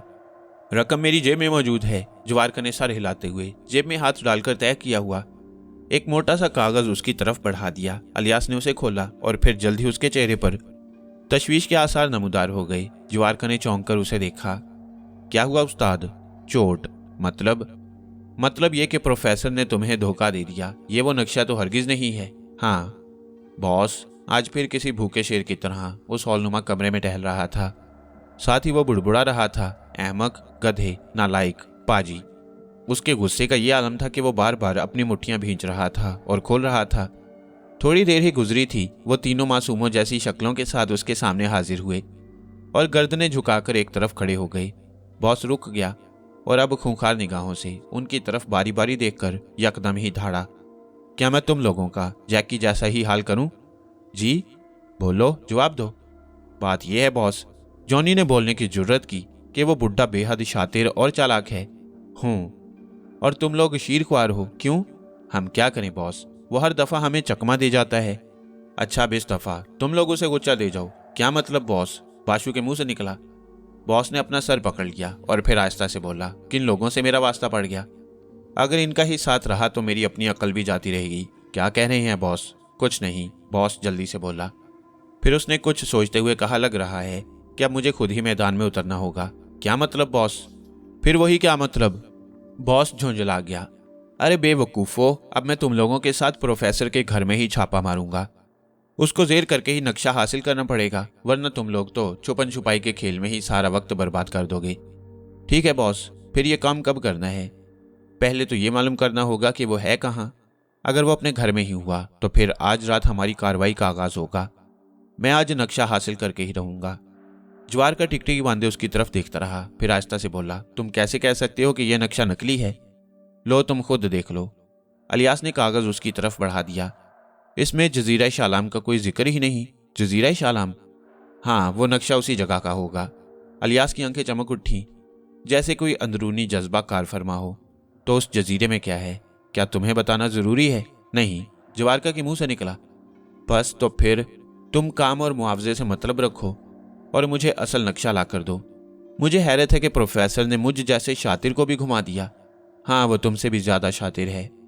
मैं पागल नहीं हूं कि एक कागज के बदले में इतनी बड़ी रकम दे रहा हूं। जवारका ने एक तवील सांस ली और बोला, ठीक है, अब मैं कोई और प्लान बनाता हूं। प्रोफेसर मेरे वार से बच नहीं सकेगा, मैं उससे अपना बदला भी लूंगा। कैसा बदला? जवारका को बेवकूफ बनाने का बदला। उसका लहजा सनसनीखेज था। काफी देर तक कमरे में मौत का सा सन्नाटा तारी रहा। फिर सज्जाद ही बोला, ये बात कुछ समझ में नहीं आई। कौन सी फर्जंद? जो कुछ हो रहा है वो आपके प्लान का हिस्सा है। हाँ, इसमें कोई शक नहीं। प्रोफेसर सर हिलाकर बोला, मैंने जो सोचा था अब तक मनोअन वही हो रहा है। गो के इसमें मेरी जान को भी कई बार खतरा लाहिक हुआ और आगे भी मेरे लिए परेशानियों और मुश्किलों का जाल बिछा हुआ है। लेकिन वो अजीम खजाना मुझे बुला रहा है। मैं उसके हसूल की खातिर ये सारी तकलीफें उठा रहा हूँ। आप चाहते क्या हैं? आईजी साहब ने भी दखल दिया। प्रोफेसर दारान ने उनकी तरफ देखा और तवील सांस लेकर बोला, मैं चाहता हूं कि उस खजाने के हसूल के लिए कई लोग रवाना हों। क्या मतलब? मतलब यह कि मुझे खजाने के लिए एक तवील और दुश्वार गुजार सफर तय करना होगा और इस सफर के लिए बहुत से लोग दरकार हों। क्या मैं आपको सरकारी तौर पर अमला फराहम कर दूं? नहीं, प्रोफेसर ने नफी में सर हिलाया। यह मामला कुछ और है और अभी मैं इस पर रोशनी नहीं डाल सकता। बहरहाल मैं जल्द ही सफर का इरादा रखता हूं और उसके लिए तैयारी करना चाहता हूं। आईजी ने सर हिलाया। जब तक के लिए आपको किसी महफूज मुकाम पर मुंतकिल कर दिया जाए। नहीं, मैं अपने घर में ही रहूंगा। प्रोफेसर मुस्कुराया। और इस बारे में जो कुछ मैं चाहता हूं उसी हिसाब से काम होना चाहिए, ठीक है? सज्जाद ने कुछ सोचते हुए सर हिलाया। आप जो कुछ चाहते हैं उससे मुझे आगाह करें। यह सुनकर प्रोफेसर आगे झुका और बोला, ठीक है, मैं बताता हूं कि क्या करना है। रानी ने उसे बुरी तरह घूर कर देखा, फिर दूसरी तरफ मुंह फेर कर बोली, क्या इरादा है तुम्हारा? तुमसे शादी का? धारी झट से बोला, वो तो भूखी बात है धारी। रानी का जवाब था, मेरा मतलब यह है कि तुम अच्छी खासी नौकरी छोड़कर घर पर क्यों बैठ गई? ऐसा क्या हुआ कि तुम फिर से पटरी से उतर गई? धारी ने एक तवील सांस ली और बोला, इस काम में गुजारा नहीं हो रहा था। अच्छा, तो घर में बैठकर हो जाएगा? नहीं तो फिर? अरे यार, जरा सब्र तो करो। धारी झुंझला गया। मैं कब कह रहा हूं कि मैंने हाथ पांव छोड़ दिए? तो फिर बताओ ना क्या बात है? मुझे दौलत का आसरा मिला है, बेपनाह दौलत। मतलब 2 नंबर काम? हरगिज नहीं रानी, वो मुस्कुराते हुए बोला। अब 2 नंबर कामों का रुख नहीं करना, अलबत्ता मेहनत और सख्त लगन की जरूरत है। तो क्या तुम्हें अलादीन का चिराग मिल गया है? कुछ ऐसा ही समझ लो। मतलब यह कि तुम कुछ नहीं बताओगे? जरूर बताऊंगा, लेकिन जरा वक्त आने दो। धारी बोला, मैं तो खुद अंधेरे में हूं। रानी झुंझलाकर उठ खड़ी हुई। उसने एक नजर बेखबर सोए हुए कालू चाचा पर डाली और फिर धारी से मुखातिब हुई, तुम कोई सी भी खिचड़ी पकाओ, लेकिन मेरी माँ ने तुम्हें जो वक्त दिया है मैं बस उसी तक इंतजार कर सकती हूँ। उसके बाद मेरा रास्ता अलग और तुम्हारा अलग। ये कहकर वो उठी और पांव पटकती हुई बाहर निकल गई। धारी ने एक तवील सांस ली और खुद भी टांगे पसार कर लेट गया। अब वो छत पर लगे हुए पंखे को घूर रहा था, जो खुद धारी को हवा देने की बजाय मुरम्मत का तकाजा कर रहा था। अब सिर्फ नाम बराबर हवा थी उसकी और वो मोटे मोटे मच्छरों को भगाने में नाकाम साबित हो रहा था। धारी उसी से मुखातिब हुआ, फिक्र मत कर, कल तेरा भी इलाज कराता हूँ, आज की रात तो गुजार ले। फिर उसने आंखें बंद कर ली। जल्द ही वो नींद की आगोश में था। दूसरे दिन सुबह उठा तो उसने देखा कि कालू अब तक नींद में मदहोश था। जैसे ही वो दरवाजे की तरफ आया, सेहन में एक अखबार के साथ सफेद रंग का कागज भी पड़ा हुआ दिखाई दिया। ये चीजें यकीनन दीवार से फेंकी गई थीं। धारी ने झुककर दोनों चीजें उठा ली। कागज पर लिखा हुआ था, इस अखबार में प्रोफेसर के घर में एक नौकरी का इश्तिहार लगा हुआ है। तुम पहली फुर्सत में वहां पहुंचो और वो जगह हासिल करने की कोशिश करो। अगर तुम कामयाब हो गए तो आगे का रास्ता खुद ब खुद खुल जाएगा। मैं भी गाहे बगाहे तुमसे मिलता रहूंगा। आमिल बाबा। खाबर सरे शाम ही प्रोफेसर दारान के घर में आधम का, और अब उसके सर हो रहा था, प्रोफेसर साहब आखिर ये सब क्या चक्कर है? सज्जाद की भी मेरे पास कॉल आई थी। लोग क्यों आपके पीछे पड़े हैं? प्रोफेसर मुस्कुराया बोला, अरे भाई, वो कॉल सज्जाद के, मैं तो चाहता ही यही था कि मेरी शोहरत हो। सो वही हो रहा है, लेकिन मैं तो हकीकत जानना चाहता हूँ।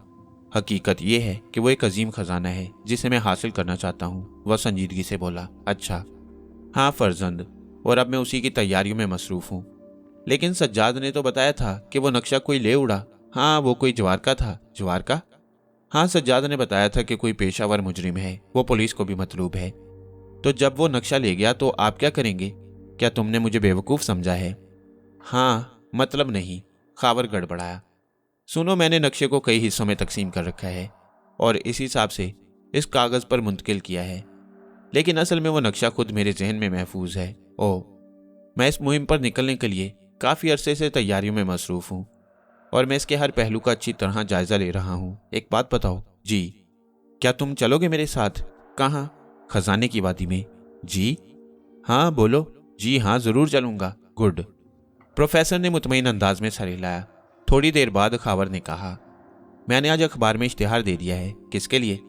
आपने ही तो कहा था कि शाकिर को एक साथी की ज़रूरत है जो उसके कामों में मुआविन साबित हो। ओह हाँ, ठीक है। प्रोफेसर ने सर हिलाया। तुम खुद ही देख लेना, मैं ज़रा अपनी लाइब्रेरी में ही मसरूफ़ रहूँगा। जी बेहतर। और हाँ, अब तुम अपना फ्लैट छोड़ो और सामान भी इधर ही ले आओ। अब तुम मेरे साथ ही रहोगे। अच्छा हाँ, तुम भी अकेले और मैं भी तो खूब गुजरेगी, जो मिल बैठेंगे दीवाने दो। ये कहकर प्रोफेसर ने एक जानदार किस्म का कहका लगाया। खुद खावर भी हंस पड़ा। एन उसी वक्त शाकिर भी नमूदार हुआ और चोर निगाहों से प्रोफेसर की तरफ देखकर बोला, क्या खाएंगे सरकार? अरे भाई, तुमसे तो मेरी लड़ाई है। प्रोफेसर ने मसनूई गुस्से का इजहार किया। अब तुम खावर से ही पूछ लिया करो खाने पीने का। ओह, ये लड़ाई कब हुई? खावर चौंक कर बोला। शाकिर कुछ कहने ही वाला था कि प्रोफेसर बोल उठा, तुमने सुना होगा, अपने ही गिराते हैं नशेमन पर बिजलियां। खैर, शाकिर मियां ने लड़ाई खत्म कर दी। अब खावर भी हमारे साथ ही रहेगा। इस खुशी में कुछ अच्छा सा बना लो। जाओ। शाकिर का चेहरा खिल उठा। वह फौरन बोला, मेहरबानी सरकार, आज ऐसा खाना बनाऊंगा कि आप लोग अश अश कर उठेंगे। देख लेना, मजा आ जाएगा। रात अपने सफर की तरफ गामजन थी। दूर से फिजा में गूंजने वाली कुत्तों की आवाजें जब उभरती तो गोया सन्नाटे का सीना ही चीर डालती। ऐसे में प्रोफेसर के घर की इमारत की तरफ बढ़ने वाला वो साया काफी मोहतात अंदाज में कदम उठा रहा था। फिर जब वो इमारत से करीब हुआ तो ठिठक कर रुक गया। ओह, वो आहिस्ता से बुड़बुड़ाया, पहरा? अच्छा। सामने उसे एक कांस्टेबल टहलता हुआ दिखाई दे गया। चुनाचे वो एक तरफ दुबक गया। चंद सानिये वहां रुककर उसने इधर उधर मुतलाशी निगाहों से देखा और फिर एक बड़ा सा पत्थर उठाकर अपने हाथ में टटोलने लगा। इस इमारत के सामने जरा ही फासले पर एक लोहे का कैबिन रखा हुआ था। साय ने कुछ सोचकर सर हिलाया और फिर अपने हाथ को सर से बुलंद किया। पत्थर फिजा में उछला और कैबिन के दरवाजे से टकराया तो सन्नाटे में एक जोरदार धमाका गूंज उठा। पहरेदार जोर से उछला, साथ ही उसने अपनी रिवॉल्वर सीधी की और आवाज की जानिब कदम उठा दिए। मैदान साफ था। साया बिजली की सी तेजी से सामने आया और फिर अपने पैरों पर स्प्रिंग की तरह उछलकर उसने इमारत की दीवार थाम ली। जल्द ही वह दीवार पर चढ़ा और फिर उसने दूसरी तरफ छलांग लगा दी। पलक झपकते में वो प्रोफेसर के घर के अंदर दाखिल हो चुका था। फिर वो खुद ही जेरे लब बुड़बुड़ाया, जुवार का इन चीजों को हरगिज खातिर में नहीं लाता। अब बोलो प्रोफेसर, तुम कहाँ हो? मैं यहाँ हूँ, प्रोफेसर ने हाँक लगाई। खावर ने लाइब्रेरी में झांक कर देखा तो प्रोफेसर को एक बड़े से नक्शे पर झुका हुआ पाया। खावर ने एक तवील सांस ली। मैं कब से आपको ढूंढ रहा हूँ। हालात भी कुछ ऐसे हैं कि फौरन ही तशवीश लायक हो जाती है। अरे भाई, गलती मेरी है, प्रोफेसर ने सर हिलाया। मैंने तुमसे सुबह ही कहा था, लेकिन फिर मैंने सोचा कि आज ही उस पर काम शुरू कर दूं। अच्छा। सज्जाद भी आगे की तरफ झुकाया। एक काम करो, प्रोफेसर बोला, जरा शाकिर को चाय का कह दो। जी बेहतर। ये कहकर खावर ने सर हिलाया और जैसे ही वो मुड़ा, सन्नाटे में अचानक ही एक जोरदार किस्म की धम की आवाज गूंजी। दोनों ही चौंक उठे। फिर प्रोफेसर के मुंह से निकला, ये क्या हुआ? पता नहीं। खावर ने कंधे उचकाए। यूं लग रहा था जैसे कोई सहन में कूदा हो। मैं देखता हूं, आप ठहरे। खावर ने हाथ उठाया। फिर उसने कदम बढ़ाकर दरवाजा खोला और उछलकर पीछे हट गया। स्याह रंग के चुस्त लिबास में एक शख्स सामने खड़ा था। उसके हाथ में छोटा सा पिस्तौल भी साफ दिखाई दे रहा था। चंद लम्हे इसी तरह साकित हालत में गुजर गई। फिर खावर जी कड़ा करके बोला, तुम कौन हो? मैं प्रोफेसर का मेहमान हूं, सामने से हट जाओ। ये कहकर वह धड़ल्ले से अंदर घुस आया और फिर पांव के पिछले हिस्से से दरवाजा भी बंद कर दिया। वह खुद उससे लटक कर उन दोनों से मुखातिब हुआ। हाँ भाई, क्या कर रहे थे तुम लोग? ओह, तुम जवारका? प्रोफेसर चौंक कर उठ खड़ा हुआ। हाँ। जवारका का लहजा जहर खुंद था। मैं धोखेबाज लोगों को हरगिज पसंद नहीं करता, इसलिए तुमसे बदला लेने आया हूं। धोखा? कैसा धोखा? प्रोफेसर ने हैरत से पूछा। तुमने मुझे नकली नक्शा दे दिया। ओह, प्रोफेसर मुस्कुराया। तो ये बात है। क्यों, क्या ये बात कम है? तुम गलत समझे, प्रोफेसर सर हिलाकर बोला। मैंने तुम्हें वही नक्शा दिया था जिस पर मैंने मेहनत की थी। झूठ, सरासर झूठ। यूं मत बोलो जवारका, मैं अब उम्र के उस हिस्से में हूं कि किसी को धोखा देना मेरे मजाज के मुताबिक नहीं। तो फिर तुमने वो नकली नक्शा मुझे क्यों दिया? वो नकली नहीं है, प्रोफेसर बोला। अलबत्ता वो कागज बहुत ही खास किस्म का है। क्या मतलब? बज़ाहिर वो सादा सा कागज है कि जिस पर नक्शा बना हुआ है, लेकिन जब उस पर गहरे नीले रंग की रोशनी डाली जाएगी तो असल नक्शा उभर कर सामने आ जाएगा। ओह, जवार का चौंका। तुमने ये बात उस वक्त क्यों नहीं बताई? वाह, प्रोफेसर ने हाथ हिलाया। अपनी चीज भी दूं और उसके राज भी बता दूं। अब यही तो बताया ना, जवारका ने मुंह बनाया। तुम्हें परेशानी तो हुई? ओहो, ये बात है। हाँ, मैं साफगो इंसान हूं। वैसे तुम उस नक्शे का क्या करोगे? प्रोफेसर ने कुछ सोचकर पूछा। उसका सौदा कर रखा है। किससे? ये तो सीक्रेट है। मेरे बिजनेस का असूल है कि मैं अपने कस्टमर के बारे में बताता नहीं। खैर, उसके बदले तुम्हें मामूली रकम ही मिली होगी। नहीं, अच्छा खासा मुआवजा मिला है। फिर भी वो उस खजाने के आगे तो बेहद मामूली है। प्रोफेसर मुस्कुराया। जिसका वो नक्शा है। कैसा खजाना? वो बेशबहा दौलत का अंबार है। अगर किसी के हाथ लग जाए तो वो कई मुमालिक का सौदा कर ले। ओह हाँ, खैर तुम वो नक्शा दे दो और अपनी रकम से मतलब रखो। नहीं, पहले तुम मुझे खजाने के बारे में बताओ। वो बजिद हो गया। उसे हासिल करना इतना आसान नहीं है। तुम बताओ मुझे। मैं जल्द ही उस खजाने के हसूल के लिए निकलने वाला हूं। अगर तुम जाना चाहते हो और उस खजाने में अपना हिस्सा बनाना चाहते हो तो फिर मुझसे राब्ते में रहो। मैं तुम्हें सफर से आगाह कर दूंगा। जवारका ने कुछ सोचा और फिर सर हिलाकर बोला, ठीक है, मैं तैयार हूं। तो मैं तुमसे कहां राब्ता कर सकता हूं? शेरू गाड्डा मशहूर है। तुम वहां जाकर शेरू को एक मैसेज दे सकते हो। मुझे खुद ही इत्तला मिल जाएगी और मैं तुमसे मुलाकात कर लूंगा। हाँ, चलो ठीक है, जाओ, तुम नक्शा दे दो। तुमने जिससे वादा किया है वो तुम्हारा मुंतजिर होगा। जवारका ने सर हिलाया। जवारका तो चला गया और अब प्रोफेसर दारान इस तरह बड़े से नक्शे पर झुक गया जैसे कुछ देर कबल वहां कुछ हुआ ही ना हो। खावर ने उसे अजीब से नजरों से देखा और बोला, ये सब क्या है प्रोफेसर? वो चौंका। क्या हुआ? ये शख्स कौन था? ये भाई जवारका था। कौन जवारका? ये इसी किस्म के काम करता है। प्रोफेसर के अंदाज में लापरवाही थी। इसी ने 2 दिन कबल मुझे अगवा किया। ओह, खावर की आंखें उबल पड़ी। आप इतने खतरनाक आदमी से इतने इत्मीनान से बातें कर रहे थे? प्रोफेसर मुस्कुराया और बोला, घबराने और परेशान होने से क्या होता है? कमाल है। खावर ने कंधे उचकाए। घर में खामोश तूफान बर्पा हो गया और आपको परवाह भी नहीं। मैंने जो प्लान तरतीब दिया है उसमें ये छोटे मोटे मामला तो चलते ही रहेंगे। इनकी परवाह की तो फिर असल मिशन की तरफ तवज्जो न दे सकूंगा। खावर कुछ ना बोला। थोड़ी देर बाद प्रोफेसर दारान ने ही कहा, अरे हाँ, चाय तो रह गई। जवारका वाकई अपने कामों का माहिर था। वो दीवार पर बिल्कुल सीधा ही लेट गया और फिर मौका देखकर उसने एक बार फिर हाई जंप लगाई। अगले ही लम्हे वो जमीन पर मौजूद था।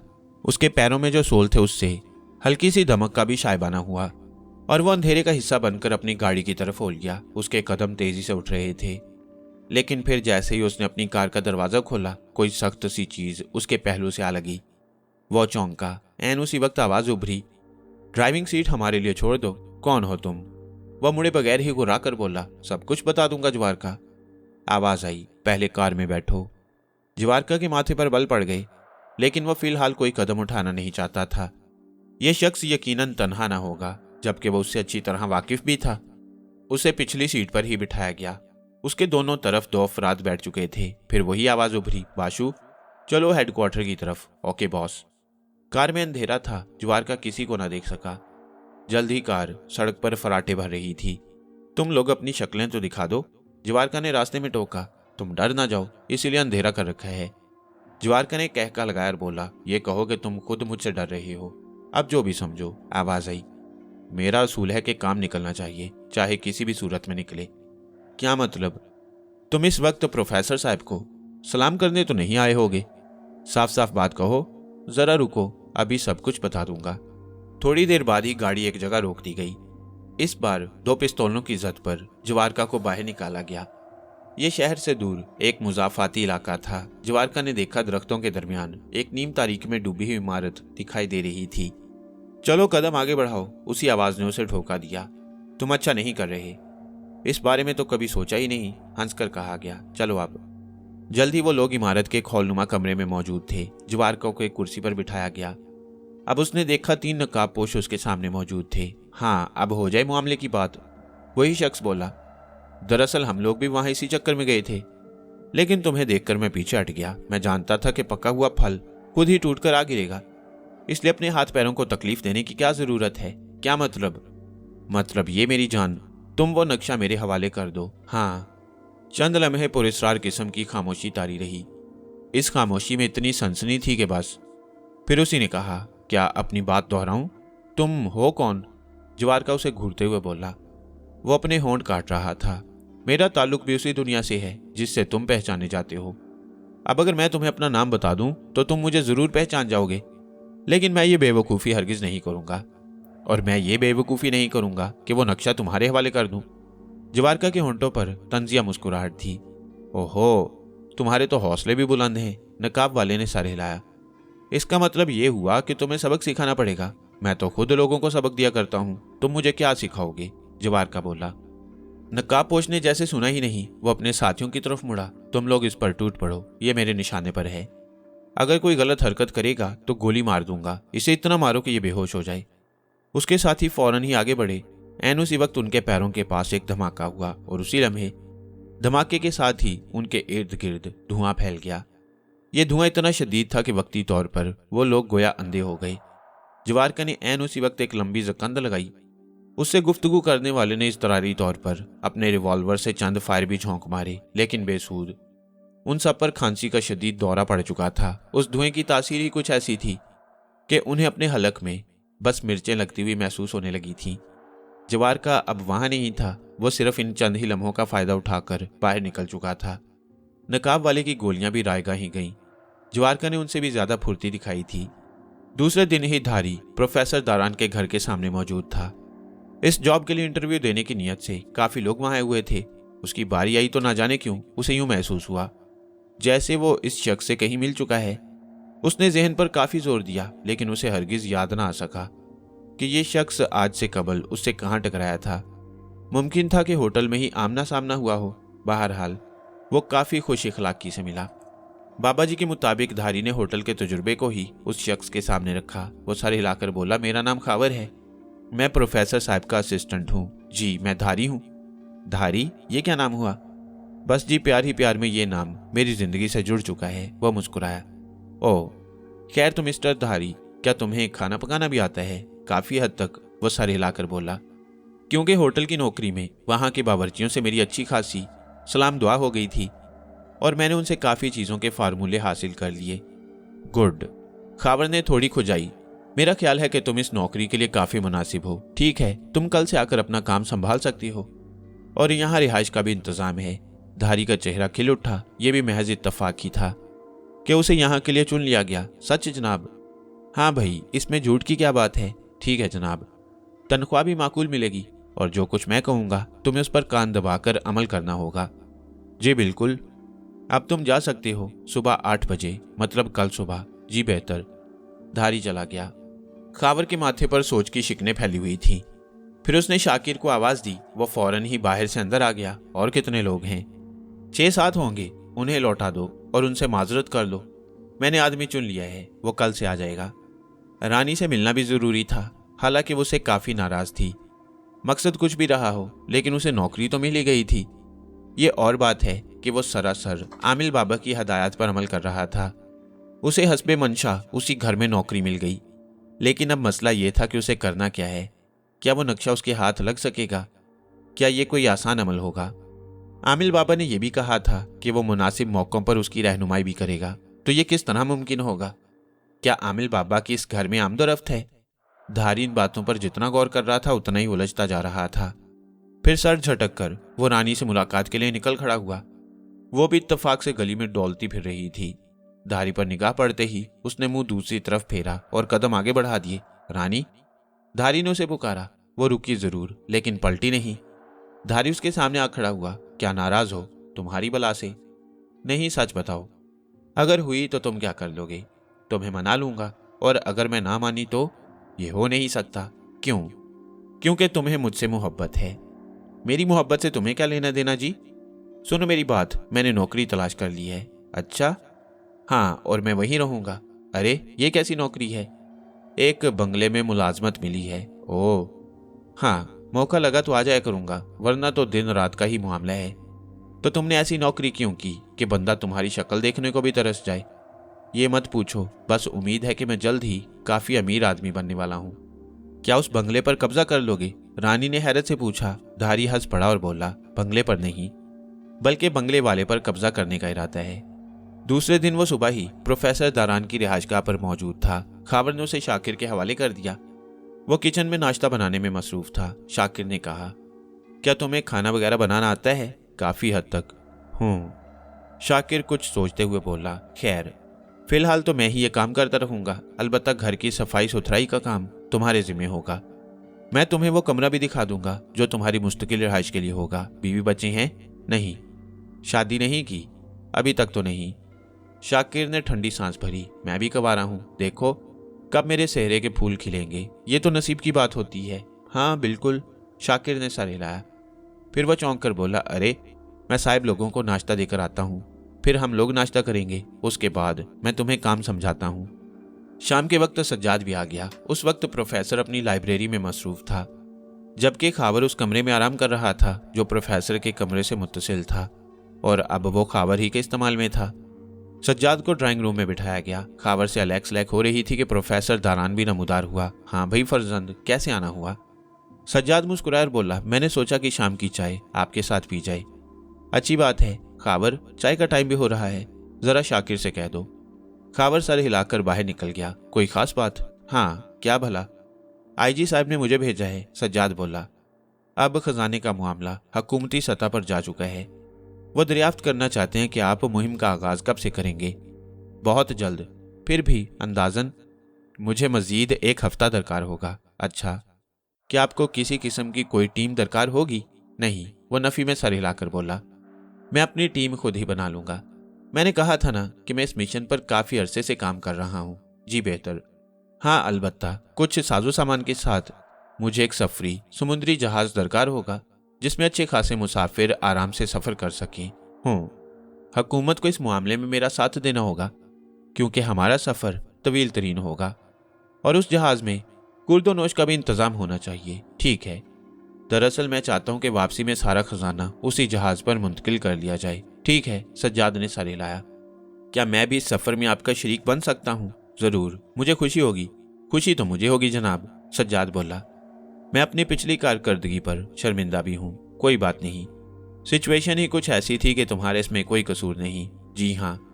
वो इसी तरह की बातें करते रहे। इस दौरान चाय भी आ गई। खावर भी उनके दरमियान ही बैठ गया। प्रोफेसर ने चाय का सिप लेते हुए कहा, मुझे एक मुस्तनिद जहाज का कप्तान भी दरकार होगा। जी हाँ जरूर, ये सब मामलात तय हो जाएंगे, बस अब आप अपनी तैयारी मुकम्मल कर लें। उसी रात में अचानक ही धारी की आंख खुल गई। वह हड़बड़ाकर उठ बैठा।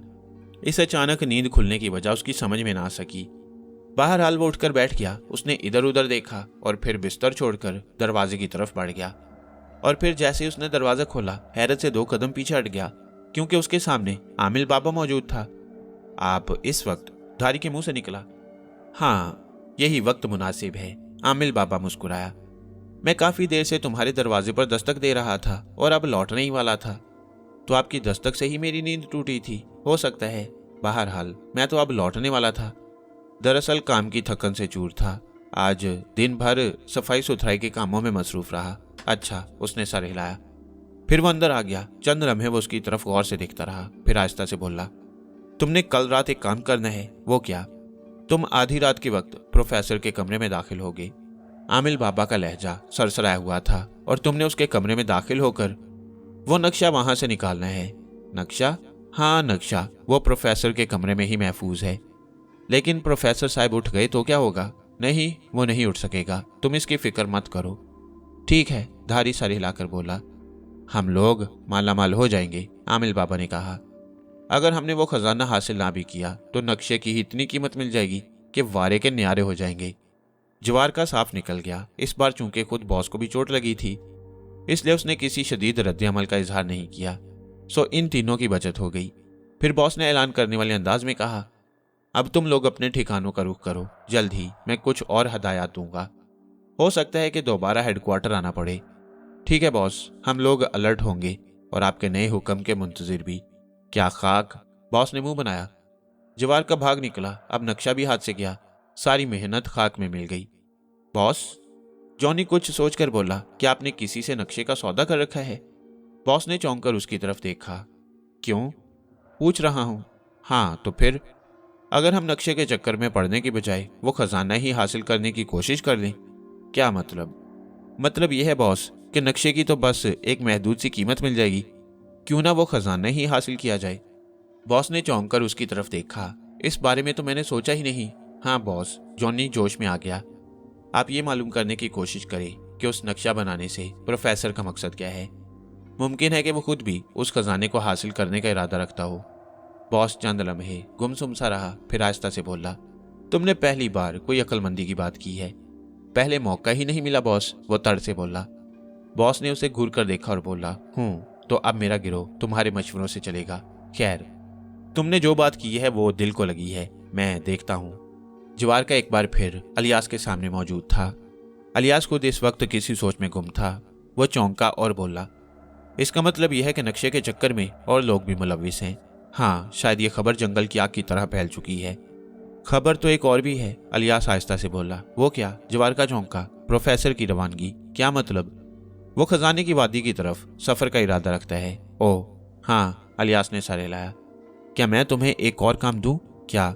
उसी वादी का सफर, और वो भी प्रोफेसर के साथ? मतलब ये कि तुम भी उस खजाने के हसूल में मसरूफ हो जाओ, इस मैदान में कूद पड़ो। तुमने अपनी सलाहियतों से वो खजाना हासिल कर लिया तो दोनों में 50-50। लेकिन क्या? अरे भाई, मैं भी तुम्हारे साथ हूंगा। प्रोफेसर जिस जहाज में सफर करेगा उसमें अपनी जगह हासिल करना मेरा काम है। ये मेरी जिम्मेदारी होगी कि हम उस प्रोफेसर के साथ सफर कर सकें। ये सब तो ठीक है, जवार का बोला, लेकिन 50-50 किस तरह होगा? उस जहाज में दर्जनों आदमी होंगे, सिर्फ हम लोग ही तो ये सफर नहीं करेंगे। ये सुनकर अलियास मक्काराना अंदाज में मुस्कुराया और फिर सफाक लहजे में बोला, मैंने इस बारे में सोच लिया है। क्या? हमारा सफर समुद्री है और समुंदर बहुत गहरा होता है। हजारों इंसानों को निगलने के बाद भी उसके किनारों से पानी नहीं छलकता, समझे? नहीं। अरे भाई, हम खजाने को लाद कर जब वापसी का सफर करेंगे तो मौका महल देखकर लोगों को समुंदर में धकेलते रहेंगे। ये काम होशियारी से करना होगा। हाँ, जब मैदान साफ हो जाएगा तो खजाने पर सिर्फ हम दोनों का कब्जा होगा, सिर्फ हम दोनों का। और जहाज के बकिया मुसाफिरों को मछलियां खाएंगी। जवार का सन्नाटे में आ गया। गो के धारी ऐसे कामों का माहिर था, चोरी चकारी और छीना झपटी उसकी गुत्थी में थी। लेकिन अब चूंकि उसने अपनी जिंदगी के बदलाव के बारे में सोचना शुरू कर दिया था, इसलिए वो आमिल बाबा के कहने पर अमल करने में कदरे खौफजदा हो रहा था। उसने अपने होंठों पर जुबान फेरी और बोला, दरअसल बात यह है कि मैं इस तरह के काम छोड़ चुका हूँ। बालिक, मैं जानता हूँ। आमिल बाबा ने सर हिला दिया, लेकिन यह ऐसा काम है कि इसमें कोई खतरा नहीं। मतलब यह कि तुम आराम से अपना काम कर सकती हो। क्या आप खुद ये काम नहीं कर सकते? धारी हिचकिचा कर बोला। आमिल बाबा हंसा और उसने कहा, हाँ कर सकता हूँ, लेकिन मैं ऐसा क्यों नहीं कर रहा, इसकी भी एक वजह है। वो क्या? काश मैं बता सकता। आमिल बाबा ने एक तवील सांस ली, फिर वो जल्दी से बोला, देखो, मेरे यहाँ मौजूद होने का यही मतलब है कि मैं तुम्हारे साथ हूँ, और अगर ये काम जरा भी मुश्किल होता तो मैं तुम्हें हरगिज आगे न बढ़ाता, क्योंकि तुम अगर नहीं गए तो मेरा भी फंस जाना लाजमी है। अच्छा, अब करना क्या है? वो नक्शा प्रोफेसर ही के कमरे में मौजूद है, आमिल बाबा ने कहा। कल रात में तुम सुकून से उस कमरे की तलाशी ले सकोगे। अच्छा, कैसे? क्या प्रोफेसर साहब वहां नहीं होंगे? वो जरूर होगा, लेकिन ख्वाब आवर दवा के असर में गहरी नींद में गर्क। तुम सुकून से अपना काम कर सकते हो। ठीक है, धारी सर हिलाकर बोला, मैं कल ये काम कर गुजरूंगा। आमिल बाबा ने मुतमईन अंदाज में सर हिलाया। प्रोफेसर दारान अब अपनी तैयारियों में मसरूफ था, साथ ही साथ उसका मुतालिया भी जारी था। खबर काफी उधेड़-बुन में था। उसकी समझ में नहीं आ रहा था कि आखिर प्रोफेसर दारान किस तरह इस सफर का आगाज करेगा। ऐसा क्या मामला है कि उसके गिर्द कई तरह की किताबों और मुख्तलिफ रसाइल का ढेर लगा रहता है। बहरहाल, जब वो इस मसरूफियत से बेजार हो जाता तो फिर अपने कमरे का रुख करता। उस वक्त भी वो बोरियत ही महसूस कर रहा था। प्रोफेसर ने मुस्कुराते हुए उसकी तरफ देखा और अपने सामने खुली हुई मोटी सी किताब एक तरफ रख दी। मैं जानता हूं तुम कुछ दिनों से काफी बेजार दिखाई दे रही हो, नहीं तो छुपाओ मत, मैं तो चेहरा पढ़ लेता हूं। खैर, जब हमारे सफर का आगाज होगा तो तुम्हारी सारी बोरियत रफू चक्कर हो जाएगी। हाँ, ये तो है। क्या तुम इस सफर को आसान समझ रही हो? प्रोफेसर ने अचानक ही सवाल किया। खावर ने चौंक कर उसकी तरफ देखा। क्या मतलब? फर्जंद, ये खेल इतना आसान साबित नहीं होगा। कई मुश्किल घड़ियां भी हमारी मुंतजिर होंगी। आप तफसील से बताएं। हाँ, आज मेरा दिल चाह रहा है कि मैं तुम्हें खुलकर सब कुछ बता दूं। प्रोफेसर ने सर हिलाया। देखो खावर, ये बात हकीकत है कि मैंने जानबूझकर इस खजाने की खबर को उड़ाया है। मैं तुम्हें ऐसे राज से आगाह करना चाहता हूँ कि जो सिर्फ तुम्हारे और मेरे दरमियान रहे। तो मैं तुम्हें बता रहा था कि इस खजाने की खबर को मैंने जानबूझकर फैलाया, और यही हुआ कि कुछ जुराइम पेशा लोग मेरी ताक में लग गए। दरअसल कुछ खजाने ऐसे होते हैं कि जिनका कोई ना कोई मुहाफिज भी होता है। तो क्या इस खजाने का कोई मुहाफिज भी है? प्रोफेसर ने एक तवील सांस ली और बोला, मैं बस इसी बात पर मात खा रहा हूँ। क्या मतलब? मैं इसी चक्कर में किताबों के दरिया में डूबा रहता हूँ। तुम खुद ही देखते हो कि मैं अपना ज्यादातर वक्त अपनी लाइब्रेरी में ही गुजारता हूँ। जी हाँ, मैं दरअसल इसी खोज में हूँ कि उस खजाने के मुहाफिज के बारे में कोई मालूमात हासिल हो जाए, लेकिन मैं अभी तक अंधेरे में हूँ। यही वजह है कि मैंने उन जुराइम पेशा अफराद को अपने पीछे लगाया। मैं महसूस कर रहा हूँ कि मुझे ऐसे ही लोगों की वहां जरूरत पड़ सकती है। बहुत से खजानों को दान देना पड़ता है, मतलब यह कि भीड़ की जरूरत होती है। तो ऐसे मौके पर इसी किस्म के लोग वहां हमारे काम आएंगे। यह सुनकर खावर सन्नाटे में आ गया। उसने गौर से प्रोफेसर दारान की तरफ देखा। ना जाने क्यों उसे झुरझुरी सी आ गई। प्रोफेसर दारान के होंठों पर हल्की सी मुस्कुराहट ना सिर्फ ये कि मायने खेज थी, बल्कि बिलाशुबा उस मुस्कुराहट से सफाकिया यहाँ थी। क्या इंसान बजाते खुद एक दरिंदा है? ना जाने क्यों उसके जहन में यह ख्याल गूंज उठा। प्रोफेसर की आवाज ने उसे चौंका दिया। तुम किस सोच में पड़ गए? मैं कुछ नहीं। शायद तुम्हें मेरी बात बुरी लगी। हाँ, देखो खाबर, मैंने इस सफर के लिए जिस किस्म के लोगों का इंतखाब किया है वो यूं भी इस मुआशरे के लिए नुकसानदेह साबित हो रही हैं। उनकी बदौलत हजारों लोग नशे के आदी होकर न सिर्फ ये कि अपने घर वालों के लिए परेशानी का बायस बन रहे हैं, बल्कि खुद वो अपनी जिंदगी के लिए एक तमाशा बन चुके हैं। ये बात तो है। देखो, मुझसे तो आईजी साहब ने भी कहा था कि मुझे इस सफर में जिन लोगों की जरूरत है वो खुद इंतजाम कर देंगे। दरअसल वो मेरे साथ फोर्स के लोगों को भेजना चाहते थे, लेकिन मैंने उनकी पेशकश को रद्द कर दिया। आप ही बेहतर समझ सकती हैं। यह सुनकर प्रोफेसर दारान मुस्कुराया और बोला, मैं तो शाकिर के हाथ के बने हुए मजेदार खानों का इतना आदी हो चुका हूं कि उसे भी साथ ले जाने के बारे में सोच रहा हूं। खाबर कुछ ना बोला। वो किसी सोच में डूबा हुआ था। थोड़ी देर बाद ही प्रोफेसर दारान खुद ही बोला, तुम परेशान ना हो। यह सिर्फ मेरा अंदाजा है कि वहां किसी किस्म के जानी नुकसान का अंदेशा हो, और हो सकता है मेरा अंदाजा गलत भी साबित हो जाए। रानी की आंख अचानक ही खुली थी। बस वो कुछ अजीब सा ख्वाब था जिसने उसे हड़बड़ाकर उठने पर मजबूर कर दिया। उसने महसूस किया कि उसके दिल की धड़कनें भी बेतरतीब हो रही हैं, और फिर आहिस्ता आहिस्ता नींद का खुमार छटा तो उसे अपने ख्वाब का वो मंजर याद आने लगा। चारों तरफ समुंदर ही समुंदर। खुद रानी एक बड़ी सी कश्ती में सवार, और धारी भी तो उसके साथ था। दूर दूर तक वो नीलगुं समुंदर लहरें मारता हुआ दिखाई दे रहा था। ऐसे में धारी उसके करीब आया और बोला, रानी, तुम मुझसे कितनी मोहब्बत करती हो? रानी ने मुस्कुराते हुए उसकी तरफ देखा और समुंदर के पानी में हाथ डालते हुए बोली, ये कितना गहरा होगा मालूम नहीं। धारी ने सर हिलाया। बस मुझे भी इसी समुंदर की तरह अपने प्यार की गहराई का बिल्कुल अंदाजा नहीं।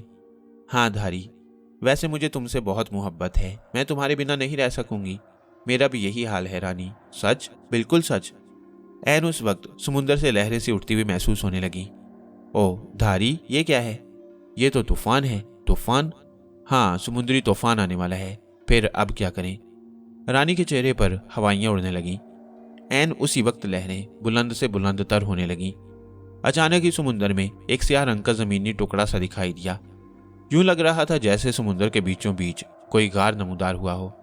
उनकी कश्ती उसी अंधेरे गार की सिमत खुद ब खुद जा रही थी। लहरों का आलम होशरुबा था।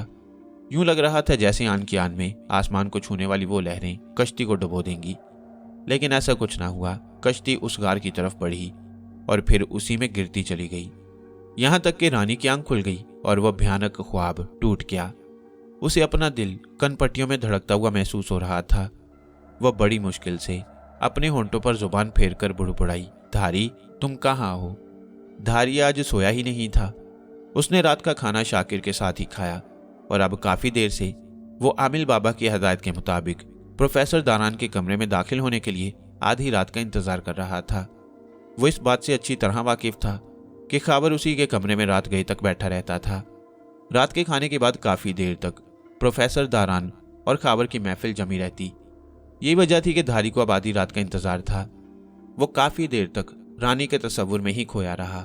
वो उसकी जिंदगी का महवर थी। सोचते सोचते उसकी ज़हनी रो आमल बाबा की तरफ बहक गई। हाँ, ये शख्स भी काफ़ी अजीबोगरीब था। यह भी काफ़ी हैरत की बात थी कि धारी के बारे में वो काफ़ी कुछ जानता था और अब वो अचानक ही प्रोफेसर के घर में भी नमूदार हो गया। अचानक ही वो ख्यालों की दुनिया से बाहर निकल आया। उसकी नज़र घड़ी पर पड़ी। रात के 3 बज रहे थे। वो उछलकर बिस्तर से उठ खड़ा हुआ। उसे प्रोफेसर दारान के कमरे की तलाशी लेना थी।